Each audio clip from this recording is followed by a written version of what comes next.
atividades começaram 6 meses antes da nossa chegada no território haitiano. Nós preparamos e recrutamos todo o batalhão. Nosso batalhão era oriundo do estado de São Paulo e nós fizemos toda a preparação de adestramentos, reconhecimentos.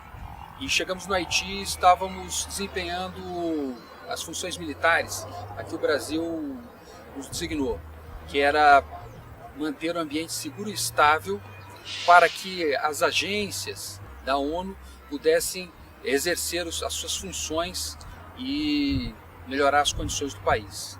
Um país, quando pede auxílio das Nações Unidas, é porque realmente ele não criou, ele não tem as condições sociopolítico-econômicas de se sustentar. E se chegou à conclusão que o Haiti estava nesse contexto e, por fim, solicitou, em função de vários conflitos internos, até uma revolução interna que estava levando à guerra civil, o país resolveu solicitar apoio das Nações Unidas. Em 6 meses, nós executamos em torno de 9.000 patrulhas a pé, média de 50 por dia, de 11.000 patrulhas motorizadas, em torno de 60 por dia, patrulhas conjuntas com a Polícia Nacional do Haiti. E, aos poucos, além dessas funções militares, graças a um apoio forte que o governo brasileiro presta ao Haiti, nós também realizamos ajuda humanitária. Essa ajuda humanitária se desenvolvia com a prestação de alimentos, educação ambiental, educação à população em geral. Nós desenvolvemos muitas ações cívico-sociais em conjunto com operações militares e eu tenho quase que certeza que essas ações cívico-sociais foi o diferencial para dar a base de apoio às operações militares desenvolvidas pela tropa. Então, a gente vê hoje a assistência humanitária, ela tem que estar totalmente interligada com a ação operacional da tropa. Eu posso dizer que nós não tínhamos confronto direto. Havia algum incidente isolado, muitas vezes em patrulhas, quando algumas ações ocorriam. Então, eram eventos de apoio à população. E o confronto ocorria mais com quem se envolvia no confronto direto seria a Polícia Nacional do Haiti, que estava sendo preparada para isso. Existiam muitos problemas de segurança, existiam lugares que o poder público não podia entrar, como Cité Solé, Cité Militaire, e os vários contingentes das Nações Unidas, particularmente do Brasil, lograram estabelecer um ambiente estável e seguro, inclusive com a manutenção de pontos fortes dentro dos locais que eram onde a segurança era menos efetiva. Por exemplo, Cité Solé, onde estava a Casa Azul, que era um ponto forte, um ponto de dominância dentro de Cité Solé, e aquilo ali foi essencial para estabelecer um ambiente seguro, particularmente naquele local, poderíamos chamar de favela. O Haiti estava se recuperando muito bem de todos os problemas que ele enfrentava. Havia uma evolução muito grande na esfera social, no comércio, no dia a dia se via uma movimentação muito grande. E a Polícia Nacional do Haiti, as instituições, já estavam se fazendo presentes no país. Então nós vimos uma coisa assim, o país se desenvolvendo, crescendo, isso em 6 meses que nós passamos. Eu, como todo jovem brasileiro, em algum momento a gente alimenta a curiosidade de conhecer, de saber como é a vida castrense e a vida militar. Então era um sonho desde jovem, e aí eu fui soldado, depois fiz o concurso para a escola de sargento, passei, me tornei sargento do Exército e estou até hoje. Então, na verdade, foi um desejo, um ideal. Eu queria servir, queria ser militar no Brasil, né, no nosso país. Eu entrei no Exército, minhas irmãs, né, também ingressaram na carreira militar. Assim, eu achava muito bonito e depois fui vendo, né, realmente qual é a finalidade de ser militar. Meu pai é militar, então eu cresci minha vida inteira tendo contato com as Forças Armadas, né? Então ia acampamento com meu pai, assistia formaturas, visitava o batalhão, então acompanhei sempre muito de perto essa carreira do meu pai. Bom, em 2009, nós todos somos obrigados a fazer a prova do Comando de Operações Terrestres pelo Exército Brasileiro e, como oficiais, nós nos submetemos a esse exame. É um exame nacional para oficiais. Então, após esse exame, tem o curso aqui na Secopab e após esse curso, nós somos designados para a missão. Então, fui designado para a missão do Haiti no dia 27 de dezembro de 2009, já estava em solo haitiano. Eu fui designada para a AMAN, que é a Academia Militar das Agulhas Negras, onde eu trabalhei por 8 anos. E enquanto eu trabalhava na AMAN, eu fui designada para a missão no Haiti para trabalhar como intérprete, na seção de intérpretes. Eu já estava aqui desde que foi criada a missão em 2004.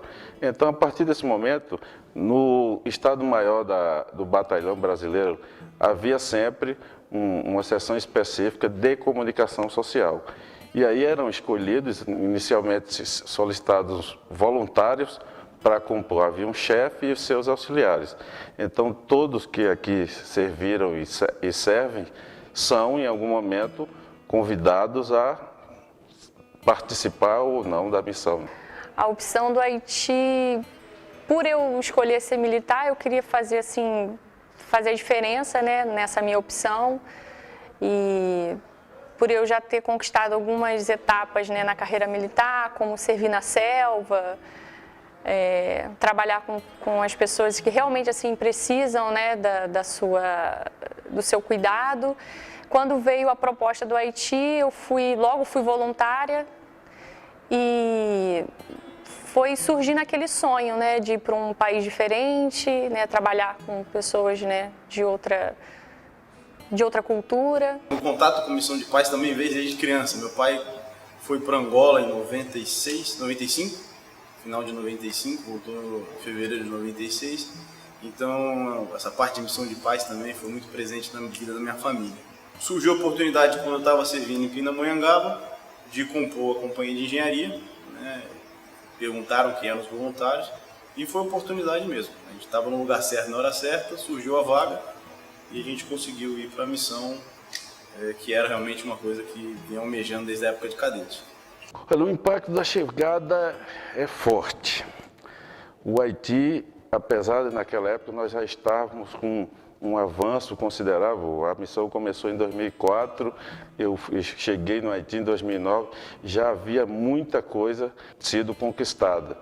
Mas quando a gente põe os pés no Haiti, a gente já sente saudade do nosso país, porque as condições precárias de infraestrutura, de esgoto, de energia, de saneamento básico, isso já nos assusta.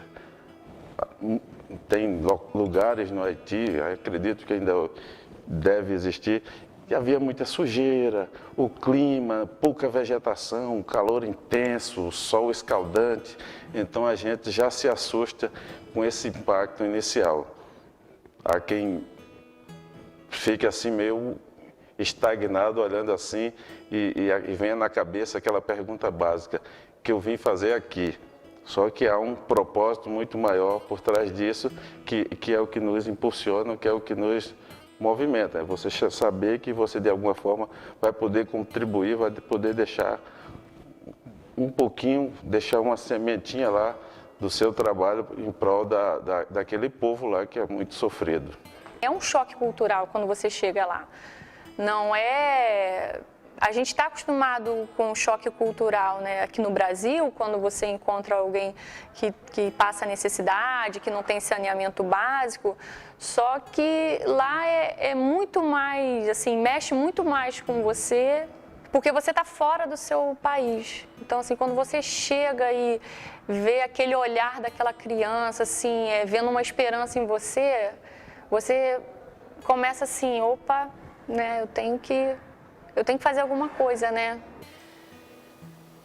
A primeira impressão que eu tive do Haiti foi calor, muito quente. Quando eu fiz um treinamento aqui, eu achava que existia uma temperatura média por volta dos 30 graus. e você chega lá, a sensação de calor é muito grande.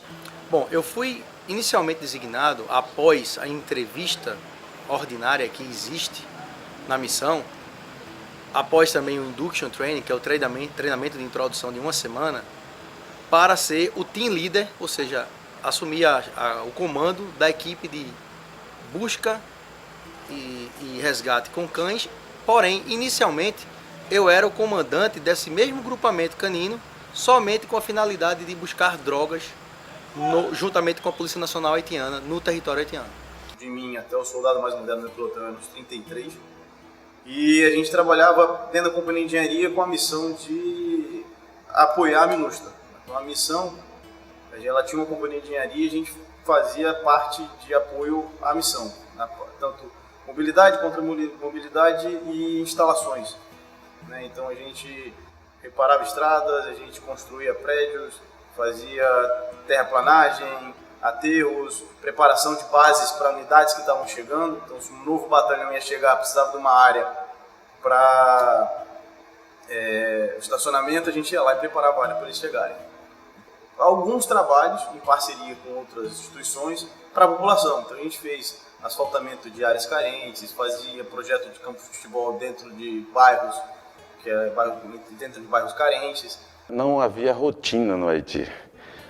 Por quê? Porque lá a gente acorda, nós estamos dentro de um quartel, de um batalhão, tem todo um processo, atividade, educação física, as atividades normais de uma organização militar.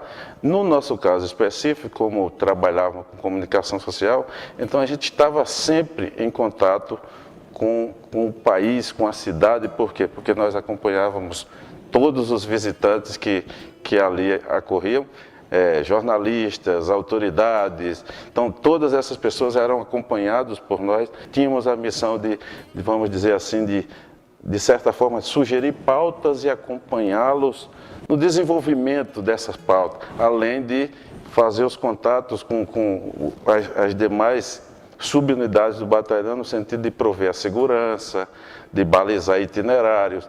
Então, o nosso trabalho específico com a comunicação social era um trabalho dinâmico, então não havia rotina para nós. Então, como eu fui como intérprete, então a gente faz um trabalho de intérprete e tradutor. Então, existem algumas situações lá que alguns convidados estrangeiros vão falar com soldados, vão falar com o público interno, então eu precisava de um intérprete para fazer geralmente do inglês para o português. Então aí nesse momento eu estava atuando como intérprete, né? Quando alguém do comando precisava em alguma reunião, fazer alguma reunião no idioma inglês, alguém da seção, não necessariamente eu, íamos então com essa pessoa para fazer a interpretação. A gente sempre pedia para o nosso comandante para a gente sair da base, né, para a gente ver a realidade lá fora. Porque o objetivo da seção de saúde da base do Brabate é ela trabalhar, atender os militares caso eles venham a precisar de apoio médico. Só que o Brasil, ele sempre abriu as portas, assim, pro Bombagai, que é funcionário, né, da ONU, que trazia família, né, ou que conhecia alguém que, meu familiar está precisando de algum atendimento médico. Então, isso fazia com que a rotina ficasse um pouco diferente. E nos finais de semana, que a gente a gente era autorizado a fazer um passeio ou ir na praia, né, em comboio, eu e mais outra equipe, assim, do pessoal da saúde ou de núcleos evangélicos, ou se não caracterizando o núcleo evangélico, né, mas assim, o núcleo cristão, a gente ia nos orfanatos, então a gente assim, fazia trabalhos, levava, né, assim, uma alegria, levava não só arrecadava, né, às vezes, os orfanatos é uma coisa assim, foi uma experiência sensacional, porque são crianças que realmente assim precisam, são crianças que precisam só de carinho ou da parte de saúde.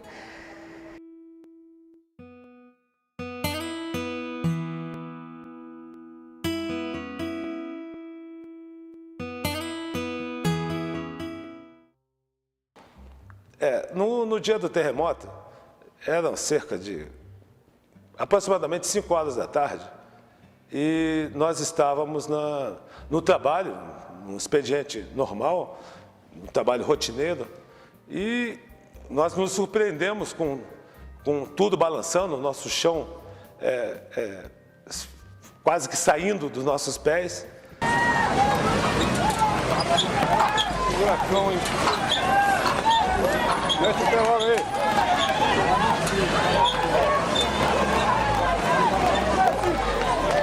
De repente, se viu um tremor na terra como se fosse um veículo pesado passando. Como nós tínhamos a companhia de engenharia que ficava ao nosso lado, eu olhei para o lado e pô, a engenharia deve estar chegando mais cedo hoje. Eram 4h53, eu lembro bem que eu olhei no meu horário, no meu relógio. Olhei, nada das viaturas pesadas da engenharia, e de repente o chão começou a ondular.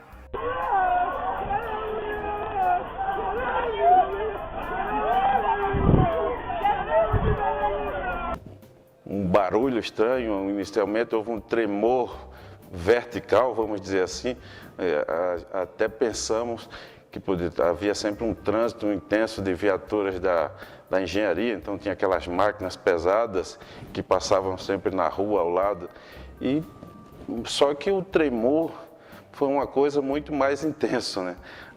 Alguém dizia, parecia até que como que se alguém pegasse a nossa instalação e balançasse. Né? Bora aí.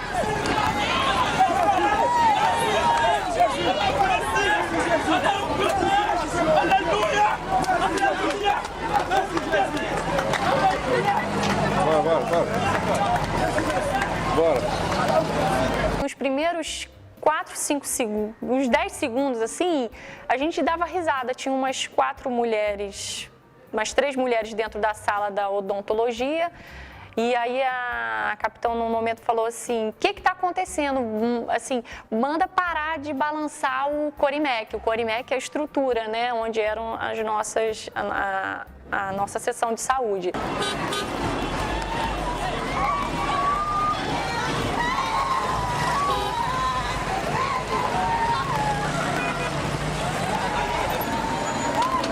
Caraca, meu.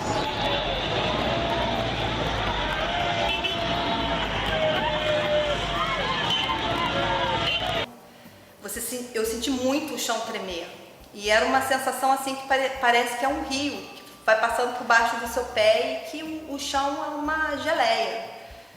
Ele não tem, você fica sem estabilidade, você não consegue ficar em pé. Meu Deus do céu.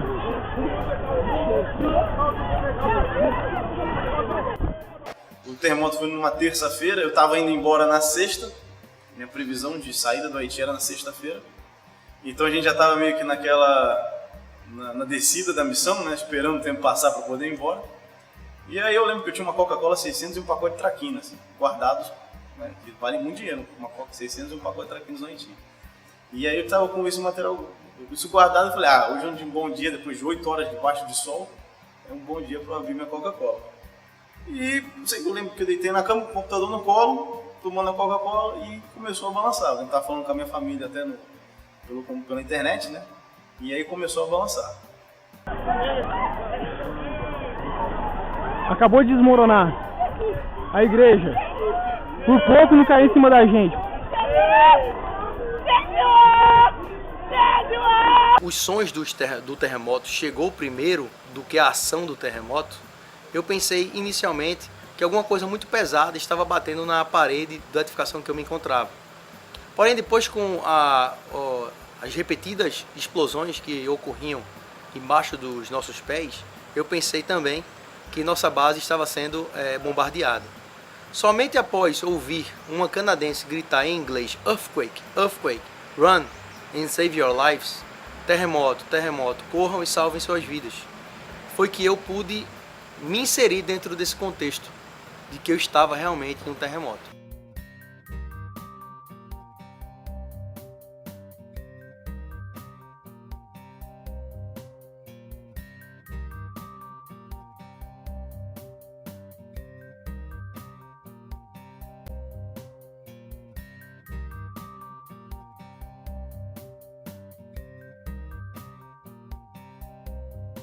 A reação de todos que estavam, a gente chamava de quadrado mágico, todos que estavam trabalhando no quadrado mágico saíram ao mesmo tempo. E até aquele momento nós não tínhamos nenhuma noção do que estava acontecendo efetivamente. Todos saíram, todos se aglomeraram naquela praça e as ações que vieram posteriormente a isso foram ações de quem estava tentando descobrir o que estava acontecendo. O subcomandante do batalhão me determinou, acho que foi o primeiro oficial a sair do batalhão, determinou que eu fosse até a Casa Azul, a casa que ficava em Cité Soler, para ver o que tinha acontecido. As primeiras informações que nós recebemos foi que era um terremoto e que havia muitos mortos. E a gente tinha perdido todas as comunicações com o pessoal que estava desdobrado nas diversas bases que a gente tinha no Haiti. Com certeza tem ferido. Pô, tinha um monte de gente aqui, ó. Não, tinha um monte de gente aqui, cara. Não deu tempo dessa turma sair, não. Não deu tempo.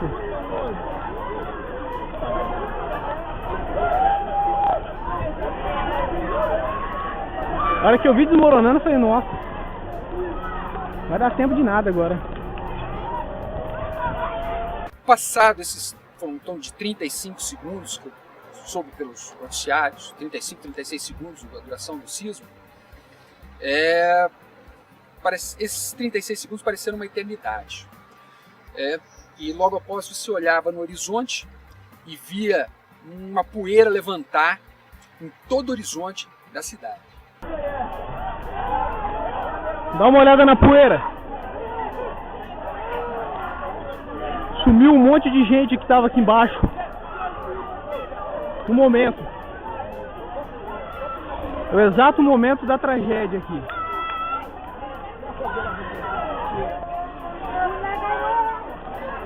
E aos poucos começaram a chegar as notícias. Caiu o muro do fundo do quartel, a guarita veio abaixo, está tendo um vazamento de gás, a tubulação de água rompeu-se, a energia elétrica foi cortada.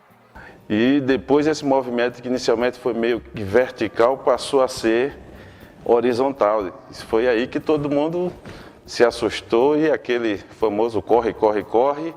E saímos todos, já começou a cair armário, computador e tal, que já corremos todos para fora do ambiente onde estávamos, que era a nossa sessão de trabalho. E lá fora, quando chegamos lá fora, tínhamos aqui aquele sentimento meio que de vertigem, né? Porque o chão ainda se movia um pouco, né? Nós saímos da sessão de saúde, a gente chegou na ruazinha assim, né, que separa uma sessão da outra. Aí eu escutei, assim, parece... Eu às vezes tento, né, lembrar das coisas que foram, né, que aconteceram. E assim, realmente a terra faz um barulho, é muito estranho, assim, a terra faz um barulho muito forte. E nesse momento a gente saiu e nesse dia, do dia 12 até 12, 13, 14, pra mim, assim, foi um dia só. Porque nesse momento que eu saí da sessão de saúde, a gente estava ali na ruazinha, aí o outro coronel saiu da sala e falou assim, gente, é um terremoto, o negócio é sério.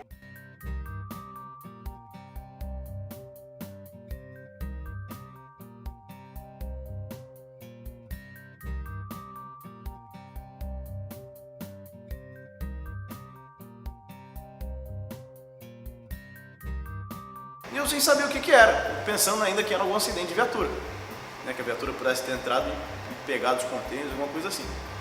Nisso passou um soldado no meu pelotão correndo e olhou para mim e falou, tenente, é terremoto. Aí a ficha caiu, caramba, é terremoto. Aí eu olhei, comecei a olhar em volta mais tranquilo, o meu container ele ficava em cima de sapatas, né, de concreto, ele tinha saído do lugar e armários estavam tombados, a mesa estava tombada, a cadeira no chão, a caixa d'água do banheiro tinha caído, estava molhando o banheiro, tudo que é lado. E uma poeira muito forte subiu, né? Nós nos encontrávamos lá, não somente nós, mas tinha muita gente em volta.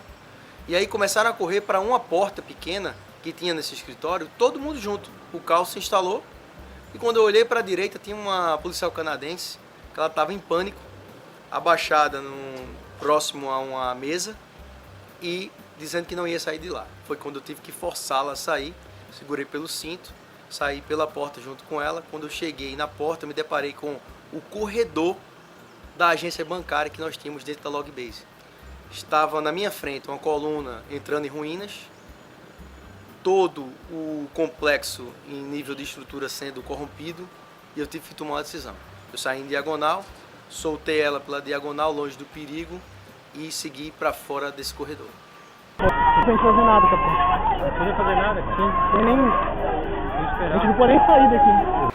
Então nossa preocupação principal foi com esse pessoal que estava fora da base, porque a nossa base era toda plana, então, e construída em cima de containers. Então as portas ficaram tortas, mas não aconteceu uma destruição maior. Mas as outras subunidades que nós tínhamos, as outras tropas, estavam em instalações físicas. Aí ocorreu a nossa grande preocupação com o nosso pessoal. Tínhamos gente também no Hotel Christopher, que era a base da base central do Comando das Nações Unidas, e tínhamos gente nas ruas. Nós já tínhamos uma ideia da gravidade naquele momento. Quando eu cheguei na Casa Azul, eu vi a Casa Azul tinha cerca de 5 metros de altura. Era uma casa que tinha a parte subterrânea e mais um andar, alguma coisa assim. A parte terra e um andar. Quando eu cheguei, a Casa Azul estava numa altura de 50 centímetros do chão. E nós tínhamos cerca de 11 militares dentro daquela instalação, que estavam dentro da instalação. Eu entrei em contato com o subcomandante e falei para ele, aqui não sobreviveu ninguém. Meu Jesus!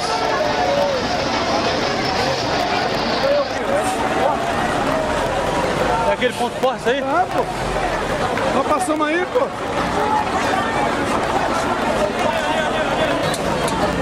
Aí, tem gente lá dentro? Olha que é todo ponto forte, velho.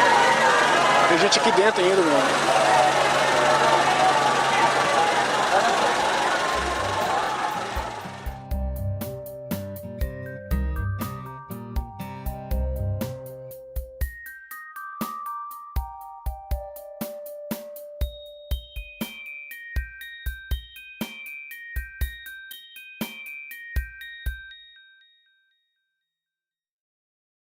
Aquele dia, logo após vamos dizer, o advento do terremoto, o comando do batalhão se preocupou em reunir a tropa, reunir o pessoal, para dali tomar linha de ação, saber como iria proceder, por onde começar a proceder e tal. Só que aí começaram os haitianos a trazerem, a chegarem ali ao batalhão, a correrem ali ao batalhão com pessoas machucadas, mutiladas, sangrando. E assim, o batalhão montou meio que um hospital a céu aberto ali, e todas as pessoas com algum conhecimento na área de saúde e outras até voluntárias, para ali foram para tentar de alguma forma ajudar essas pessoas que estavam sendo trazidas ali para o nosso batalhão em busca de socorro, algumas mutiladas, algumas com cortes, algumas com uma coisa que é difícil até a gente descrever. A primeira vítima era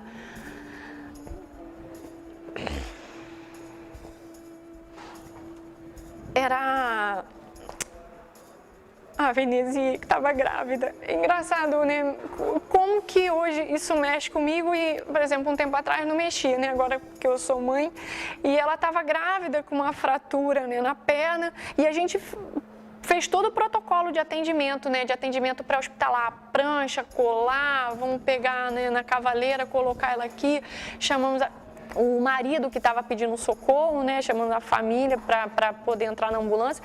Quando eu me dei conta, a ambulância estava lotada. Era ela na maca, o marido e um monte de gente foi entrando. Eu falei, meu Deus, o que eu vou fazer? Calma, calma. E eu tentando falar pro pessoal, né? E ali eu falei assim, meu Deus, vamos voltar para a base, senão a gente não vai conseguir voltar. Porque você fica naquela visão de túnel, né? Não, vamos atender essa vítima, você olha assim, não tem mais, essa aqui é mais grave. Quando eu dei conta, a ambulância estava lotada e o meu chefe falou assim, retorna para a base. Todo mundo que chegava com uma história diferente. O mercado caiu, o prédio não sei de onde caiu. Mas o que acontecia? Os celulares estavam falhando, porque as próprias antenas dos celulares tinham caído. E o nosso sistema de rádio, que a gente usava também, porque algumas repetidoras tinham caído, ficavam em prédios, os prédios tinham caído. E o que aconteceu? O comando do batalhão de infantaria, que era uma outra unidade, fez um gabinete de crise. Quando foi por volta de 7h30, 8 horas da noite, eu recebi a ordem de partir para o Hotel Christopher. O Hotel Christopher era o hotel onde ficava o quartel-general da missão. Então, todo o comando da missão ficava nesse hotel. E eu incorporei num comboio do Bravate, eram 13 viaturas, desde ambulância, 5 tom, tinha maquinário, tinha muita coisa. E a gente partiu pro hotel. Eu saí da base em torno de 8 horas da noite. Então, assim, o que eu me lembro, sim, tem muitas coisas hoje que elas estão um pouco apagadas, assim, da minha memória. Mas eu me lembro, assim, que quando eu cheguei na sala rádio, tava um outro pessoal, uns outros militares, e a primeira coisa que eu ouvi no rádio foi, assim, acho que árabe. Então a pessoa gritava desesperadamente, e aí eu falava assim, por favor, fale em inglês. E o cara gritava, e eu, por favor, fale em inglês. E aí as primeiras palavras dele que vieram, assim, ficaram marcadas na minha cabeça foi Hotel Christopher Collapsed. E aí foi que a gente, né, começou a ver que algumas coisas muito graves tinham acontecido. Porque se o Christopher caiu, a gente tinha um pessoal nosso lá, nessa hora. Do hotel era para quem tinha estado um dia antes no hotel, que no dia anterior eu tinha ido ao Hotel Christopher fazer alguma coisa, não lembro agora, tipo um documento, algum despacho por lá. Foi uma cena complicada, porque a gente conhecia o hotel, tinha estado lá dentro e visto que agora estava caído. Então era um hotel de 6, 7 andares que tinha sido transformado em um pavimento, que ele caiu para trás, ele tinha uma piscina na parte dos fundos do hotel e ele caiu para trás. E aí nivelou.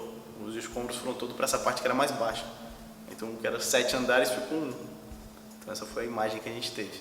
Nós tivemos que uma companhia nossa ruiu completamente, que estava no Forte Nacional, ficava no topo do morro, forte histórico, Porto Príncipe. E ali nós tivemos 2 baixas, 2 soldados mortos, e mais tarde tivemos mais um subtenente que faleceu, soterrado. Mas ainda existia gente com vida, que tinha que ser resgatado. Bom, essa primeira cena acho que me chocou bastante e eu vou levar para o resto da minha vida. Nós, quando saímos, quando acabou lá os eternos segundos do primeiro terremoto, eu decidi por conta própria a juntar alguns policiais da ONU e fizemos patrulhas motorizadas, seguindo em comboio para o quartel-general da ONU, tendo em vista que o rádio de alta frequência tinha passado para nós uma informação ainda que não tinha sido constatada, que a base general tinha caído, que todo mundo estava em condições péssimas de vida ou já tinha morrido. E por conta disso, por causa do nosso treinamento militar, eu segui com esse patrulhamento no meio da rua. Quando nós saímos da Log Base, eu me lembro que eu vi uma das piores cenas que eu só tinha visto em filme de horror. Crianças decapitadas, velhos precisando de assistência, quando digo idosos, anciões precisando de assistência, mulheres grávidas já mortas no meio da rua.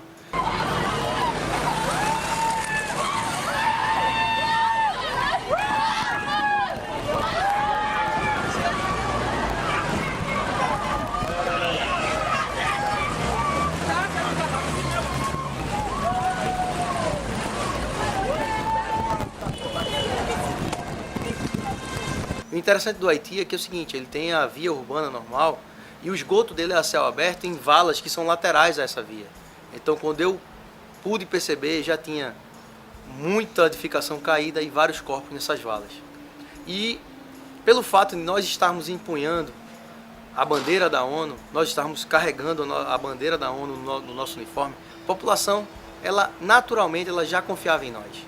Então quando via os carros da ONU passando pelo meio da rua, eles se jogavam na frente e nós, infelizmente, não podíamos prestar assistência para preservar a nossa segurança e irmos de vez para o quartel-general, que era a nossa missão principal. Nessa saída da base do batalhão, o que impressionou foi exatamente corpos e mais corpos mutilados, sem braços, sem pernas, sem cabeça em alguns lugares. Outros lugares, o próprio haitiano, eu lembrei muito de um filme aquele ensaio sobre a cegueira, em que havia muita gente pela rua desnorteada, sem saber para onde ir, o que fazer, e eles, quando viam uma viatura militar da ONU, eles achavam que ali estava ajuda para ele, então que as pessoas corriam na nossa direção e pediam aí que tinha gente familiar embaixo de escombro e tal. Então, muitos deles, inclusive, começavam a recolher os corpos dos patrícios e colocar na frente lá da nossa base. Então, quando nós chegamos na base, era no Forte Nacional, tive que desviar a viatura de corpos assim no chão, as pessoas já em estado de decomposição, da forma que morreram, com o corpo endurecido numa posição ou em outra. Então, aquilo foi uma imagem que eu não esqueço, vai ser difícil esquecer. Depois que voltamos, algumas vezes até sonhava e revia na cabeça, no sonho, aquelas imagens. Então, isso aí foi uma coisa que marcou. Então, assim, a sensação que você tem é uma destruição total, porque quando eu cheguei numa área de Bel Air, que é uma área que tinha muita construção, aquilo ali estava tudo caído, assim, em cima, no meio da rua. E o cheiro é muito forte, porque são muitos mortos ali que não se pode nem contar. E o cheiro que fica no ar, ele é um cheiro de morte no ar, né, nesse momento. E é muito triste, porque você sai ali na rua, você vê um morto ali, você viu um morto ali, às vezes eles não estavam nem soterrados, às vezes estavam assim até por cima, tal, né? Então, às vezes a gente parava num lugar, o soldado olhava, tem um aqui, tem um ali, tem um ali, porque era muita gente às vezes. A maioria das pessoas que tinham uma condição um pouquinho melhor era aqueles tijolos de cimento. E não é tijolo de barro, né? Eu tenho um nome específico, eu não sei agora. Aqueles tijolos, aquelas lajotas. Né, de cimento. Então você imagina aquilo ali caindo, né, desabando na cabeça, né, de alguém. Então, assim, era muita fratura exposta, fratura de membro inferior, muita criança escalpelada, né, quando sai, né, o couro cabeludo, né, porque pela queda, né, de algum material pesado. E assim, era uma visão muito, foi muito forte, foi muito chocante, assim, muito traumatismo craniano, muita fratura exposta. Nas ruas a gente viu uma cidade, eu vi muita gente abandonando tudo que tinha, então muito carro abandonado, a gente teve que inclusive tirar alguns carros para o comboio poder passar, muita gente pedindo muita coisa, né, e o pessoal na rua sem saber o que fazer. E era até muito complicado pra gente, porque a gente tinha recebido a ordem de ir pro Hotel Christopher. Então a gente tinha que ajudar primeiro quem era da ONU. Eu não podia desviar a atenção e tentar parar meu comboio e distribuir água para a população que está precisando. Então isso daí foi uma das tarefas difíceis também. Porque a gente tinha que primeiro conseguir fazer a missão andar, para depois, com a missão, ajudando a população. Agora, se a missão não conseguisse funcionar, e eu fosse tentar ajudar a população, ia ficar numa situação complicada, né? O único telefone que estava funcionando na base era o telefone da comunicação social, por injunções, por condicionantes que nós não entendemos. Só tinha um telefone funcionando e era o contato com o mundo. O subcomandante pediu para eu retornar para a base e a partir dali a gente começou um trabalho de apoio à mídia, muito forte. Esse caminho que eu fiz, da base General Bacelar até a Casa Azul, foi um caminho difícil, foi um caminho porque havia muitos corpos no itinerário. As pessoas que estavam trabalhando em construções, que estavam em janelas ou em sacadas, acabaram sendo jogadas e vieram a falecer no meio da rua. E a gente foi desviando pelos corpos até chegar nessa Casa Azul. E o retorno foi a mesma coisa. E a gente eu comecei a pensar, gente, nós temos um problema sério a partir de agora. E quando eu cheguei na base, aí já estávamos todos mobilizados, a parte de operações mobilizada para começar a atuar, a parte de engenharia mobilizada para tentar atuar. E é importante destacar nesse momento a atuação do nosso comandante. O nosso comandante, por sua característica, conseguiu liderar toda a missão de paz da ONU naquele momento. O general não estava presente, a maior autoridade da ONU veio a falecer e, se ele não assumisse aquilo ali naquele momento, a ONU teria ficado acéfala e as ações não teriam sido desenvolvidas para tentar ajudar aquela população. Então, o que aconteceu? No dia seguinte, a gente passou essa noite toda, a noite do terremoto, trabalhando no Hotel Christopher, o meu pessoal, junto com o pessoal que tinha ido a pé, porque a gente foi de viatura, teve um pessoal que foi a pé da base Charlie até o Hotel Christopher. E a gente ainda teve duas frentes na noite do terremoto, uma na Forte Nacional, que é onde tinha uma base da infantaria, eles tinham uma base de companhia lá, e na Casa Azul, que era um outro ponto forte, que também caiu, onde que morreu mais militares, não foram 10 militares que morreram na Casa Azul, 10 ou 12. E teve um pessoal da Companhia de Engenharia que foi para a Casa Azul, um pessoal da Companhia de Engenharia que foi para o Forte Nacional e a gente que foi para o Hotel Christopher. A nossa grande facilidade é porque a Companhia de Engenharia tinha os maquinários, então a gente tinha trator, tinha carregadeira, tinha escavadeira, a gente tinha um Terex, um Minast, chamado Terex, que levantava mais de 20 toneladas, então eu conseguia levantar a laje para procurar algum sobrevivente. Então esse material da Companhia de Engenharia foi realocado para esses pontos, né, para trabalhar nesses resgates imediatos, que eram bases onde a gente tinha o nosso pessoal. Depois, até foi o meu pelotão que recebeu essa missão. O pessoal do Corpo de Bombeiros do Rio de Janeiro chegou e eles iam trabalhar no Hotel Christopher juntamente com a Companhia de Engenharia. Então, o meu pessoal ficou responsável por fazer a segurança dessa tropa dos bombeiros e trabalhar com eles no Hotel Christopher. A gente ficava indo e voltando da base para o Hotel Christopher para procurar sobreviventes e também, caso encontrasse, retirada dos mortos, né? A gente fazia a retirada dos corpos dos acidentados, dos escombros.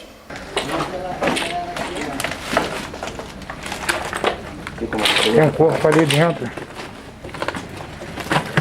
A gente está tentando identificar qual é a nacionalidade. A laje está tudo em cima do corpo. Capitão Paiva está tentando chegar ali, ó. Capitão Paiva.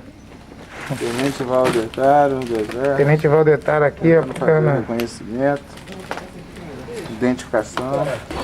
E aqui também morreu muitas pessoas, muito destruída.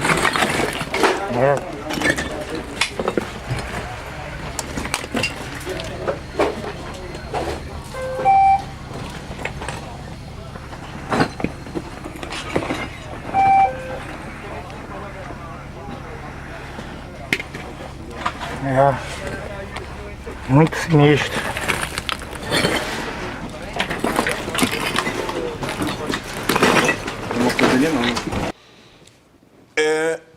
Não estava no Haiti no terremoto, mas estava na embaixada do Haiti na República Dominicana e por isso eu tive a facilidade de entrar no Haiti no dia seguinte, bem cedo na manhã. Cheguei no Haiti e eu tive a oportunidade de ver o desastre que tinha lá, muitos mortos, muitas casas derrubadas, foi muito triste, hein? E muito forte. Então, também, como diplomata na República Dominicana, que é o país vizinho, teve a oportunidade de assistir a várias pessoas que estavam, porque muitas pessoas tinham que viajar pela República Dominicana para ser atendido, porque os hospitais do Haiti, a maioria foram destruídos também, então Haiti não estava tão bem preparada para atender uma situação desta magnitude. O terremoto aconteceu no dia 12, às 4h53, 16h53. No dia seguinte, em torno de 21, 22 horas à noite, nós estamos operando o aeroporto e podendo receber apoio e ajuda internacional. E aí começou a chegar gente do mundo inteiro. Eu nunca vi aquele aeroporto tão congestionado em toda a minha vida. E poucos aeroportos eu vi, tenho uma experiência de ter passado em muitas operações, mas eu nunca tinha visto um movimento tão grande de aeronaves, de gente chegando, de suprimentos, todos queriam ajudar. Veio ajuda militar do mundo inteiro. Equipes de resgate do Japão, da China, da Finlândia, da Islândia, do Brasil, dos Estados Unidos, países da Europa, países da América Central, chegou gente do mundo inteiro. Façam e deem o melhor dos senhores. Achem vivos os nossos companheiros militares que estão desaparecidos. Achem vivos os nossos brasileiros que estão desaparecidos. 24 horas após o terremoto do Haiti, o governador do Distrito Federal, ele cedeu ao governo federal, a bombeiros do Distrito Federal, caso o governo federal quisesse apoiar o Haiti. E como houve uma resposta afirmativa do governo, foram destacados inicialmente 25 bombeiros do Distrito Federal para dar deslocamento para o Haiti ainda em menos de 24 horas. Em janeiro de 2010, eu fui enviado pelo jornal para fazer a cobertura sobre o sismo, o terremoto que atingiu o Haiti naquele momento. Cheguei lá poucos dias depois e o ambiente que eu vi foi um ambiente de desastre, um ambiente de catástrofe. Primeiro tenho que dizer que antes do terremoto, o resultado das atividades da missão no Haiti foram avaliadas como muito positivo.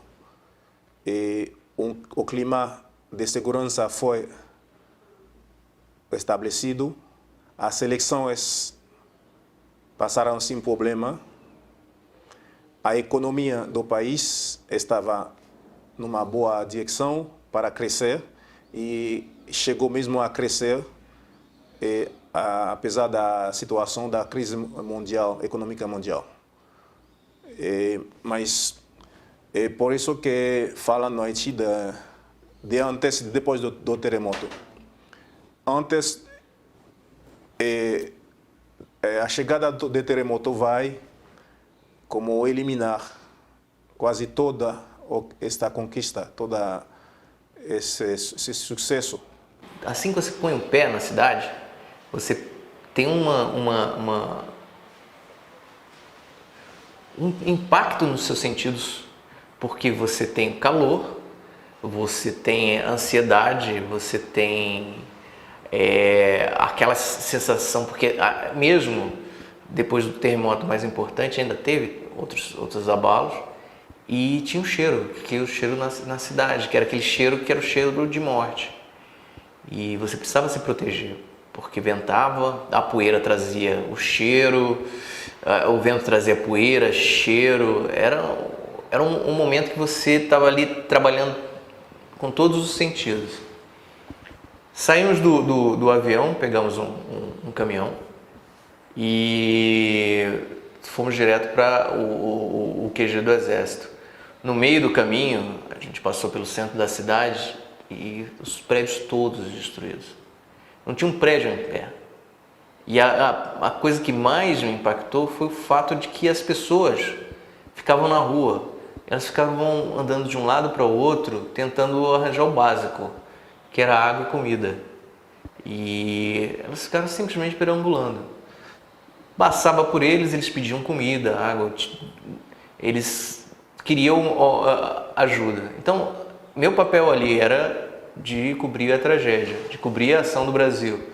E o papel do Brasil lá passou de uma ação de manutenção da paz, de solidificação da democracia, para de socorro, de assistência. Pede, sim, parentes que tinham mesmo que trabalhava no Ministério de Relações Exteriores do Haiti, que faleceu, uma prima, e também outros parentes mais menos perto que faleceram, muitos amigos. Não, acho que você não vai encontrar uma pessoa no Haiti que não teve uma pessoa como um amigo ou parente falecido. Era como, estamos falando de quase 300 mil mortos.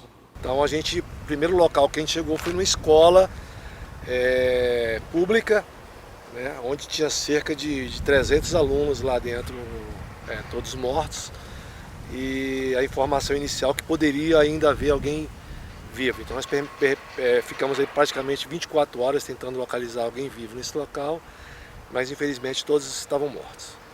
O necrotério público da cidade ele cabia 22 corpos. Em uma semana, nossa equipe juntou mais de 2.200 corpos na frente do necrotério. Quando eu percebi o que estava acontecendo, quando eu caí na real, por assim bem dizer, eu notei que eu me encontrava no meio de literalmente um cemitério que ainda não tinha sido enterrado. Eu notei que eu me encontrava próximo a 2.200 e poucas pessoas que estavam até então vivas. E essa cena ficou marcada na minha cabeça porque não era somente a visão, era o odor. Então era um odor indescritível que só de me lembrar já me causa náuseas. O Brasil também foi muito afetado pelo terremoto. Teve 18 soldados do exército brasileiro que faziam parte da UNMISTA faleceram no terremoto, mas outros membros o chefe adjunto do UNMISTA, que era brasileiro também, faleceu. E outras pessoas da sociedade civil brasileira faleceram também neste terremoto.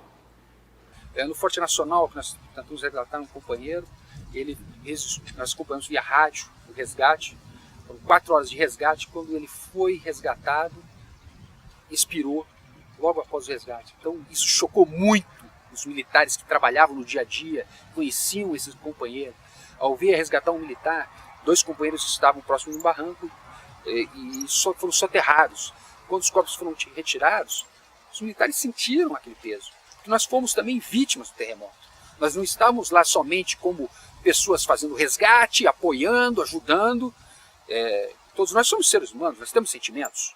Né? Então nós somos vítimas do terremoto. Uns 4 dias depois, quando no trabalho de remoção dos escombros do Hotel Cristo, a gente acabou tirando o Major Adolfo. O Major Adolfo tinha sido meu comandante de companhia no Colégio Militar. Foi meu comandante de companhia, foi comandante de companhia do meu irmão. E a gente tinha uma proximidade bastante intensa, né? Então, a gente já conhecia a família dele, conhecia a esposa, a filha.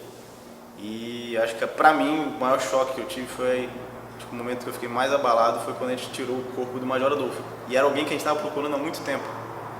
E até a esposa dele tinha me ligado, tinha entrado em contato comigo por meio de redes sociais.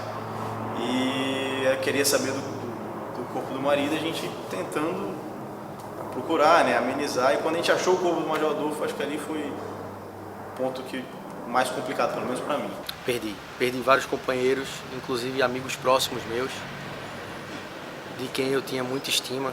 Inclusive o último deles, com nossa equipe de cães, do qual fui o responsável direto, quando a ONU enviou a ajuda de todo mundo, com cães especialistas em busca e resgate, eu perdi o último de meus amigos, que era um oficial da Polícia Militar do Distrito Federal, e nós só pudemos resgatar o corpo dele com 11 dias depois que ele tinha morrido. O nome dele era Clayton Neiva, primeiro-tenente da Polícia Militar do Distrito Federal, que trabalhava lá na UN Security como segurança aproximada de uma autoridade do Haiti. Então, ele, para quem viu essa história, disseram que ele estava fora do complexo do Hotel Christopher, a base general da ONU, e quando ocorreu o terremoto, disseram que ele partiu para dentro do hotel querendo resgatar a pessoa que ele tinha responsabilidade. Ou seja, ele morreu em serviço, morreu como um herói. Então era uma responsabilidade minha procurar o corpo dele até que a gente achasse, até que a última esperança fosse dada à família dele, que estava em contato conosco direto. Então, infelizmente, foi uma grande perda, não só para a ONU, mas também para a humanidade, porque quem conheceu a pessoa dele sabe que ele era um grande oficial, uma grande pessoa, um grande ser humano. Dentro desses 8 mortos, eu conhecia todos eles. Por quê? Porque passava por todas as patrulhas. Desde o coronel, foram promovidos a generais, até o soldado mais moderno. Nós conhecíamos. Você andava na patrulha junto com o soldado, acompanhava ele no meio da população, ele cumprimentando a população, falando um bonjour, bonsoir em francês com a população. Né? E quando chegam as notícias, o tenente, morreu um tenente também, sargentos, tenentes, todos eles nós conhecíamos. Conhecíamos bem, estávamos há 6 meses convivendo no mesmo ambiente. Então, foi muito chocante. E alguns amigos nós perdemos, amigos de 20 anos, 20, 30 anos. Né? Como foi o caso do Coronel Emílio, o Coronel Zanin, eu conheci o Coronel Cisneiros, trabalhava comigo na mesma sala do batalhão. Então, realmente perdemos companheiros inestimáveis, e todos eram amigos, companheiros, e tínhamos um sentimento especial por todos. No hotel em que ficava desdobrada a ONU, onde estava estabelecida a ONU, esse hotel veio a desabar também, a desmoronar. E ali nós perdemos amigos, perdemos companheiros de infância. Eu tinha grandes amigos que, desde 10 anos de idade, vieram a falecer ali. O general Zanin, o general Emílio, vieram a falecer nesse evento. E outros que também eram amigos estrangeiros, vieram a falecer naquele hotel e em diversos locais da cidade. Era como se houvesse a gente, do nada, num estalar de dedos, hoje tem vida e agora eram corpos sem vida, corpos nos escombros, e aquela tentativa de salvar aquele pessoal. Nós logramos salvar muita gente. Houve apoio de diversas entidades, todos que tinham condições, particularmente as tropas de engenharia, trabalharam no sentido de salvar pessoas. E até o último dia em que as buscas foram encerradas, nós ainda tínhamos esperança de salvar alguém. A gente todo dia mandava a engenharia, mandava a nossa tropa, mandava nossas patrulhas, no sentido de salvar o pessoal. Obviamente, a gente teve mais insucesso que sucesso, mas tivemos algum sucesso. Alguns sucessos que ficaram marcados na memória de todos.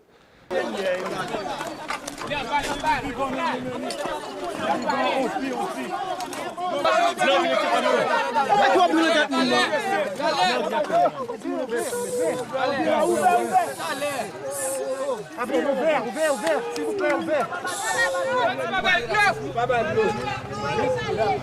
Il va mourir, non. Il va mourir. Il va mourir. Il parle avec nous, Daniel. Fermez la bouche, s'il vous plaît. Il a todo mundo aqui, ó. S'il vous plaît, s'il vous plaît.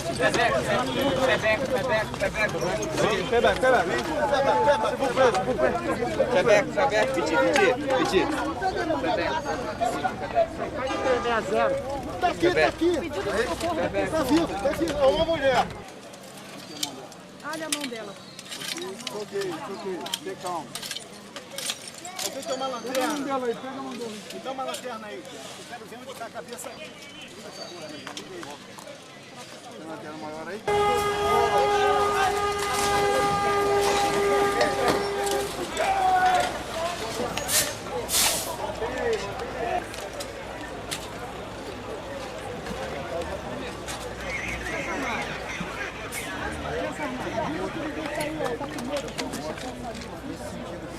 Quem saiu, Macaco? Onde está o... Entrega aqui! Onde ele mexeu aqui agora, a gente vai liberar para lá.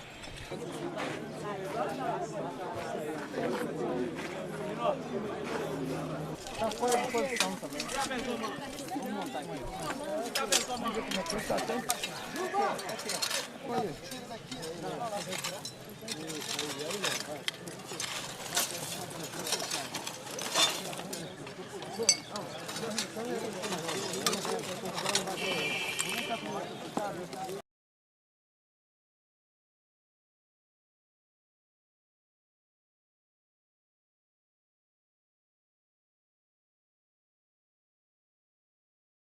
Cada vez chegava a notícia de que um colega tinha falecido, de que uma pessoa estava ali, né, sendo tirada dos escombros.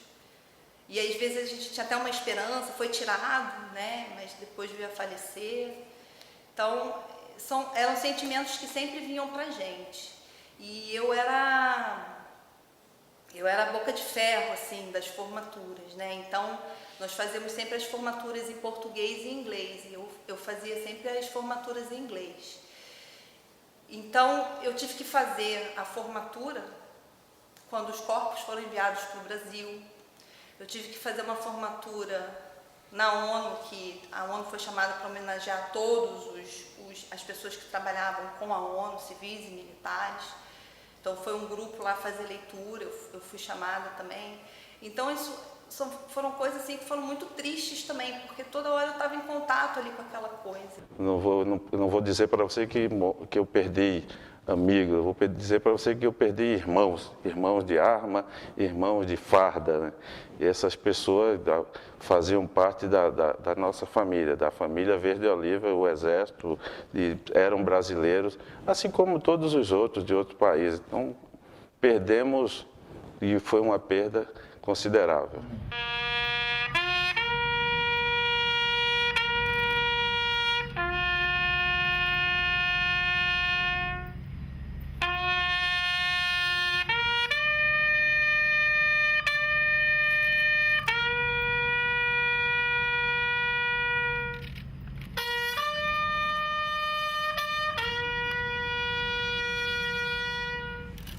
É que as pessoas reclamam muito, né, do dia a dia, né, daquelas coisas básicas do dia a dia aqui no Brasil.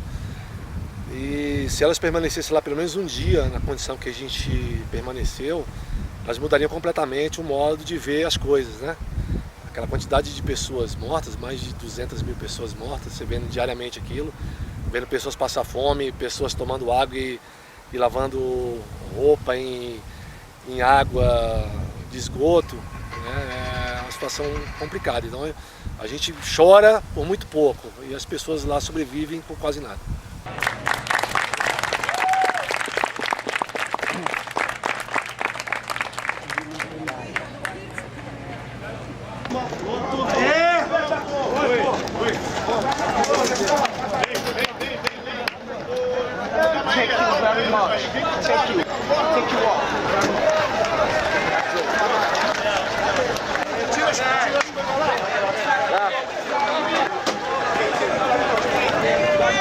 Brasil! Pega a mochila aí, minha mochila aí, preta.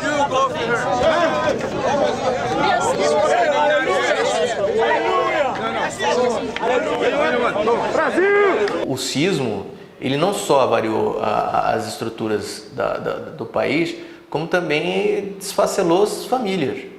Tem uma história de um moleque que era uma coisa assim muito triste, que esse menino, o nome dele é Jojo, né, porque ele tinha 10 anos.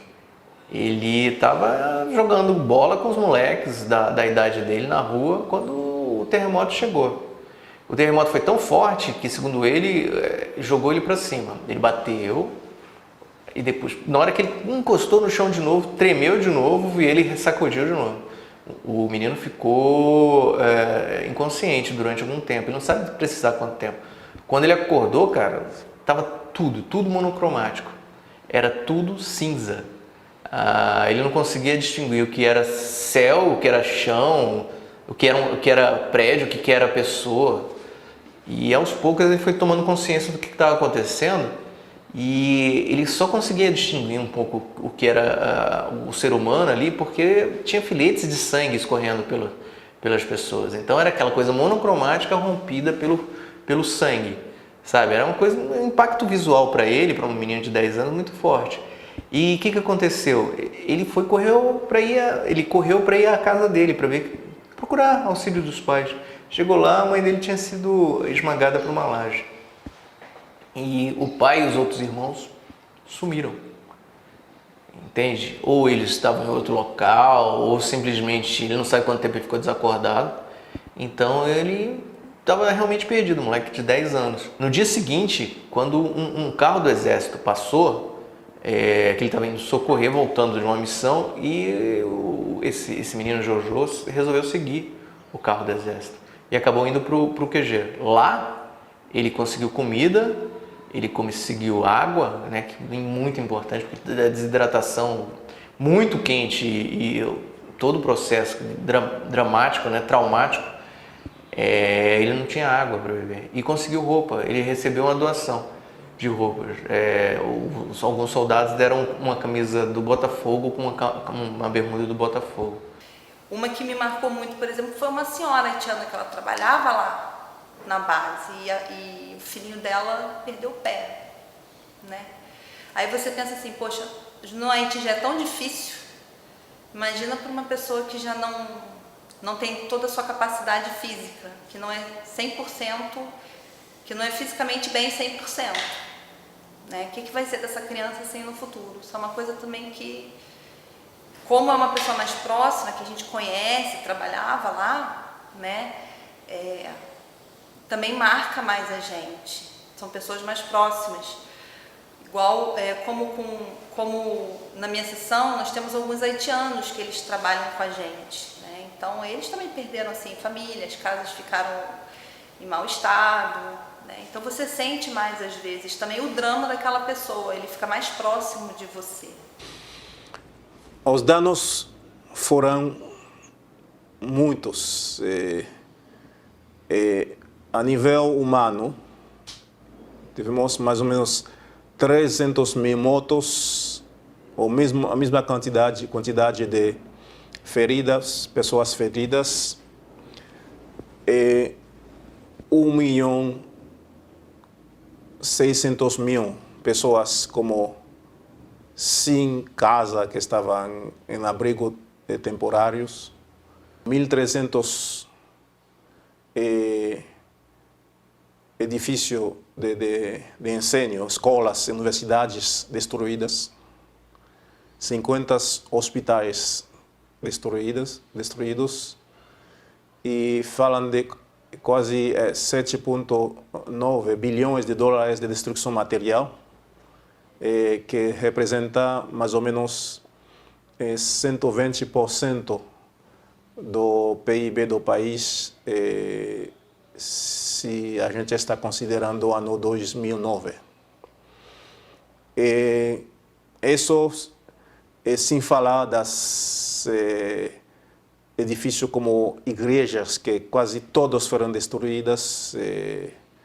Então, foi como uma catástrofe enorme, que acho que o Haiti não vai sair desta catástrofe de hoje a amanhã. Vamos tomar muito tempo para nos recuperar. O contato com a família, ele para mim demorou um pouco, demorou bastante. Então aconteceu o evento terremoto aconteceu às 16h53, eu consegui contato com a minha família em torno de 3h30 da manhã, quando os telefones, que nós tínhamos uma série de telefones públicos, via satélite voltaram a funcionar e nossa rede de computadores também voltou a funcionar. Eu lembro desse horário, porque eu peguei tentei no telefone, né? Tinha um pessoal tentando avisar as famílias, e o telefone não dava ligação.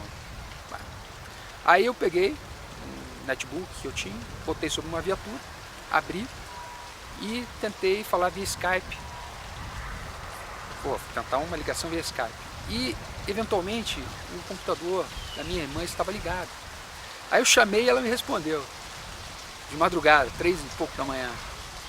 Eu falei, imediatamente, olha, eu vou fazer rapidinho, porque simplesmente avisa a minha esposa e meu pai, que era senhor de idade, que aqui está tudo bem, está tudo sob controle, comigo, né? Estamos trabalhando aqui para apoiar os nossos componentes do batalhão e as outras pessoas. Então a única coisa que eu falei, estou bem. Olha, eu tive, assim que pude, e a sessão que eu trabalhava lá no Haiti foi uma das poucas que ficou ainda com o telefone funcionando. Então, assim que pude, eu liguei para minha esposa aqui em Brasília. Ela, na verdade, não tinha tomado nem conhecimento ainda da ocorrência do terremoto. Então, eu creio que, nesse sentido, ela não teve preocupação. No entanto, daí em diante, eu pedi para que ela divulgasse para o restante da família. Meus pais, minha mãe que mora ainda hoje lá em Campina Grande, na Paraíba, e pelo motivo principal de que eu havia perdido meu pai no dia 27 de dezembro de 2009. Então, dia 12 de janeiro, aconteceu o terremoto. Então, minha mãe ainda estava naquele sentimento de perda pela morte do meu pai. E foi difícil para ela acreditar que eu estava bem, até o momento que eu consegui, lá do Haiti, falar com ela pelo telefone, e ela ouviu minha voz e se acalmou um pouco. Mas eu recebi bastante, muita gente ligou para minha casa, muitos e-mails, e as pessoas queriam saber como eu estava, se tinha sofrido alguma coisa, se estava com alguma sequela e tal. Mas no meu caso, eu considero que foi tranquilo, porque em tempo hábil eu pude avisar para minha mulher que estava bem. E aí ela divulgou a informação. Logo de cara, isso já meu pai contando, né? Eles souberam, minha irmã soube pela internet do terremoto, e lá na missão a gente tem os celulares, né? Que são celulares haitianos que faziam contato. Meu pai tentou ligar, não conseguiu, né? E dentro daquela teoria, né, se fosse o pior, já tinham recebido a ligação. Então o que aconteceu? Ele tentou ligar várias vezes e em um determinado momento completou a ligação para o telefone da base. E no telefone da base, o operador do telefonista falou, não, o tenente está bem, não tivemos nenhuma vítima, está tudo tranquilo. Então eu já tinha saído para a rua até na hora que ele ligou, e o guri falou, não, o tenente está bem, mas já saiu para a rua, foi socorrer o pessoal. Então foi meio que uma primeira aliviada em casa, né? Mas aí depois foi várias tentativas. Eu lembro que a nossa internet voltou no dia seguinte, então a gente conseguiu já um contato com a internet, com a família, já no dia seguinte. Então a gente conseguiu falar com o Skype, eu falei com minha mãe, falei com meus irmãos, falei com meu pai, e deu para dar uma acalmada no pessoal. A fila da engenharia era imensa para todo mundo falar, né, com a família. E eu pude avisar na madrugada para minha irmã tranquilizar, aquela mediadora, né? Falei assim, não, vou avisar a família. Quando eu consegui falar com ela, eu até passei à frente da fila, a Lucimaia é da saúde, ela tem que voltar para os atendimentos. Eu acredito, eu não tenho noção de hora, né? Eu acredito que aqui era de madrugada. Eram umas 3 horas da manhã aqui. A minha irmã perguntou, a minha irmã militar também, falou assim, tá tudo bem? Você tá bem? Olha, não ponha a sua vida em risco, que eu sei que você gosta, né? Gosta de ajudar. Procura ficar dentro da base, mas eu sei que você não vai obedecer, né? Você vai acabar indo, né? Vai saindo da base. Essa parte realmente foi muito difícil, porque nós tínhamos 2 empresas telefônicas no Haiti. Uma se chamava Digicel, outra Voa Lá, e as torres simplesmente caíram no terremoto. Então, quando essas torres caíram no terremoto, nós não tínhamos mais comunicação para fora do país.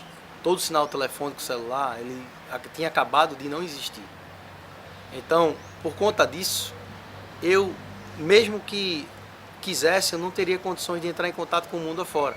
Após os primeiros resgates que foram feitos no Haiti, um oficial do Exército chegou para mim e fez: olha, eu vi o seu trabalho e você merece uma consideração. Você já entrou em contato com a sua família? Eu disse: não.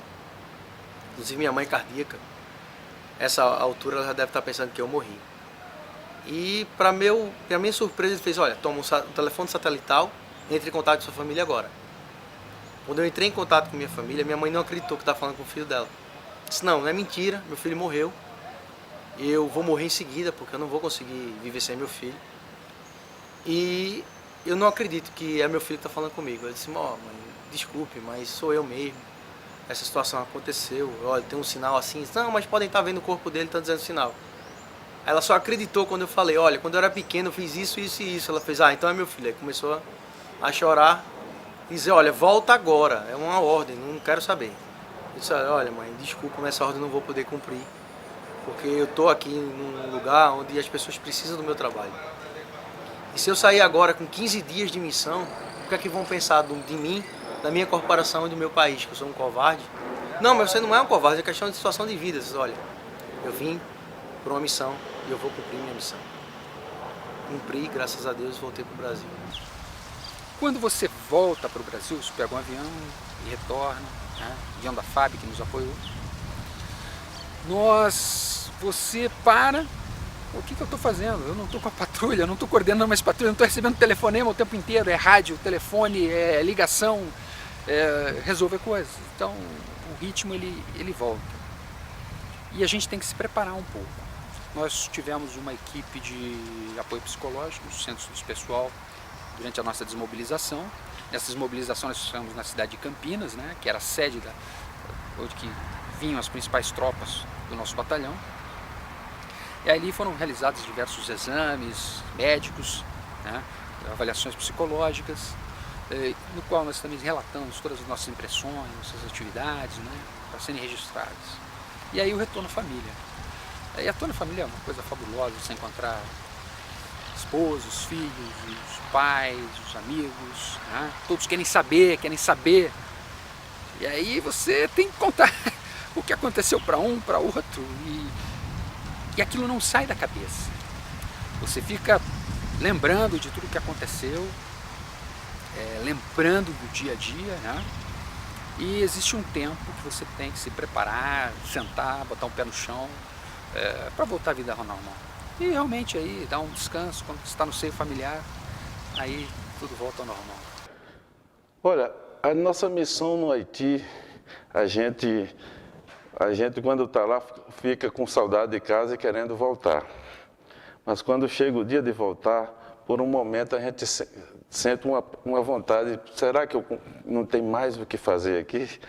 Mas assim, eu estava ansioso e até tenso, porque inicialmente se cogitou até que talvez a gente tivesse que permanecer lá, porque a tropa que estava chegando não conhecia perfeitamente o país, e isso nos deixou meio apavorados, né? Até por causa do que já lhes falei, do problema de ordem familiar, da preocupação da família, de como estava o nosso estado psicológico. Mas assim, foi voltar ao Brasil. Eu acredito que depois de passar aqueles meses ali, a gente aprende cada vez mais a conhecer, descobrir e valorizar o nosso rincão, o nosso país. Foi muito bom, foi muito agradável, apesar de saber que muita coisa ficou por ser feita e tem para ser feita ainda no Haiti. Graças a Deus, nosso povo, nosso público ainda está lá, e eles têm de uma forma incrível.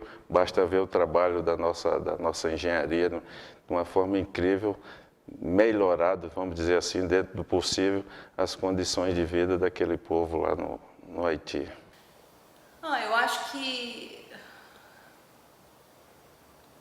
Eu acho que aquele momento eu ainda estava um pouco estremecida assim com o terremoto. Então, na verdade, foi assim: oi, tudo bem? Abraçamos, choramos um pouquinho, né? As pessoas ligaram, mas não foi assim, porque como eu fiquei ainda muito tempo, um pouco de tempo depois do terremoto, nós nos falamos muito assim, por Skype, por telefone.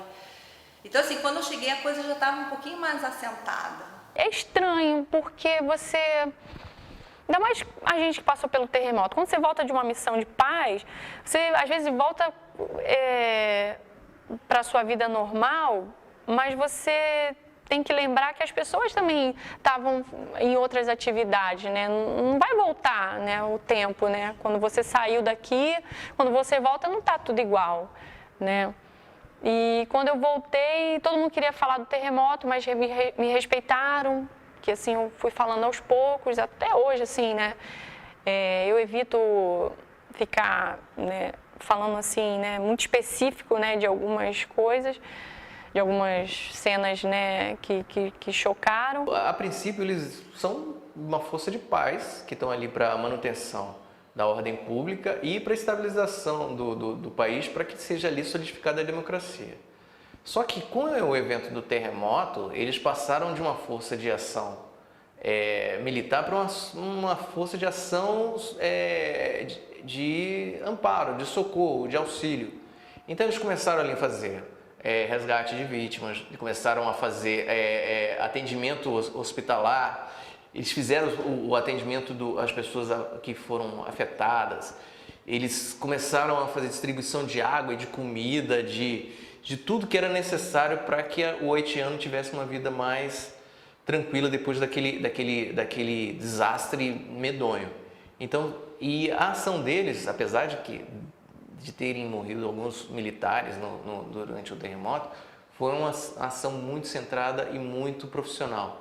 E foi interessante ver isso, a ação do Exército Brasileiro fora do Brasil, porque você entende que o treinamento deles aqui é muito importante, porque eles conseguiram botar isso em prática num momento, num cenário real de catástrofe.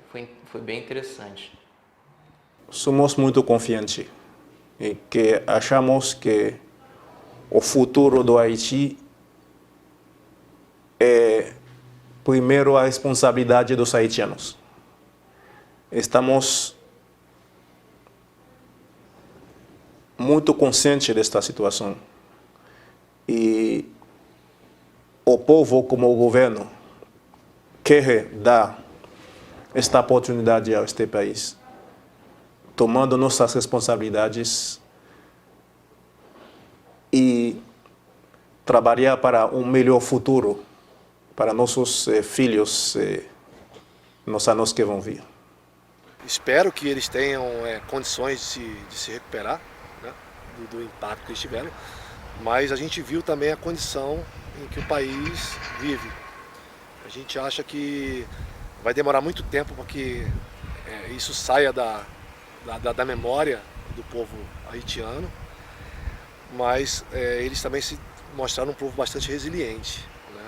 Em outras situações eles superaram aquelas dificuldades que tiveram e continuam. Então a gente acredita que com o apoio dos outros países aí o Haiti volte à normalidade, quiçá um dia volte a ter uma condição melhor sanitária e de vida para o povo haitiano. Para mim, o que eu mais aprendi é que realmente a gente dá valor às pequenas coisas. Então a gente às vezes reclama de estar no engarrafamento, reclama de estar morando num lugar aqui no Rio de Janeiro, qualquer outro canto, mas vê que você pode chegar a locais piores, né? A gente começa a se apegar realmente a coisas que a gente não se apegava.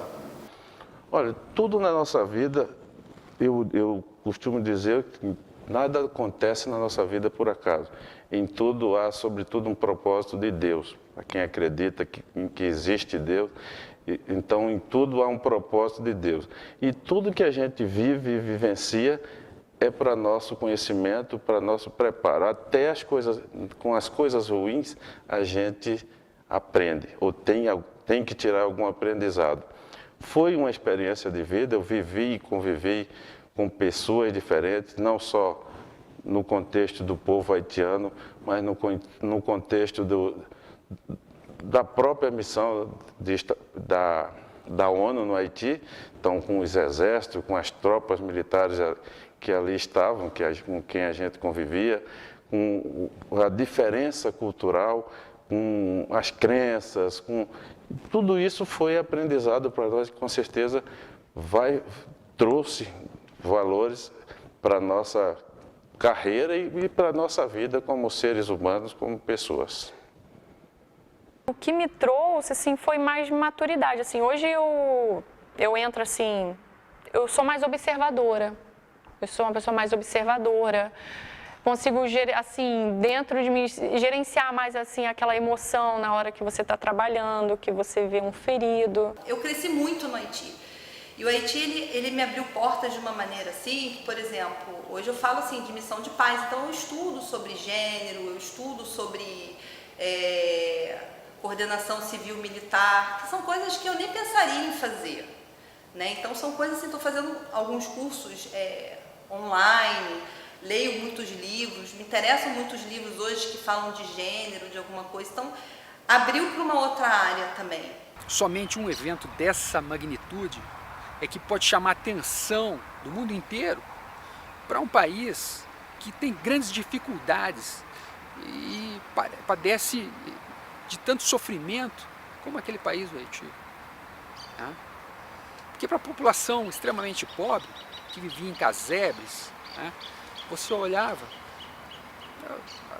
em casas de folhas de lata, elas tremeram, mas não ruíram. Aquela população continuou lá. E aí continuou recebendo ajuda humanitária. Então é uma situação que só uma calamidade tão grande chama a atenção de todo mundo, dos diversos povos, para ver que existe miséria no mundo, existe gente que precisa de socorro, precisa de apoio. E a gente vê que existe uma solidariedade humana muito grande nesse mundo, apesar dessa visão materialista que nós encontramos. Toda experiência. Eu tenho muita experiência de missão de paz. Fui para algumas missões de paz, fui para Angola, para o Timor-Leste, para o Haiti. Sempre muda nossa vida, sempre você adquire algum conhecimento e adquire alguma experiência de vida em uma missão de paz. Por que a gente adquire? Essas missões de paz, elas são fruto de um estado que o país vive de penúria, de falta de condições sociais, falta de condições econômicas, falta de estruturação do Estado. Então, na verdade, o que a gente vê em cada missão dessa, cada uma com a sua conotação, a gente vê muita falta de dignidade social. A gente podia falar dessa forma. Falta de dignidade para as pessoas viverem. Não tem condições econômicas, sociais, políticas, militares, e a gente vai lá tentar ajudar. E, por vezes, as partes não querem ser ajudadas, por vezes as partes ainda relutam. E essas experiências que a gente vai adquirindo vem mostrando um lado humano, um lado que é inerente ao homem, de que, às vezes, o homem assume posturas em relação ao seu igual que não deveriam ser assumidas. A gente vê muita morte, muito conflito, muita fome, muita miséria. Então, enfim, todas as missões de paz têm as suas características. A do Haiti, além disso tudo que eu acabei de expor, teve o terremoto. Então, o terremoto foi mais um fator adicional que levou muita tristeza, muita dor para todo mundo que viveu aquele período.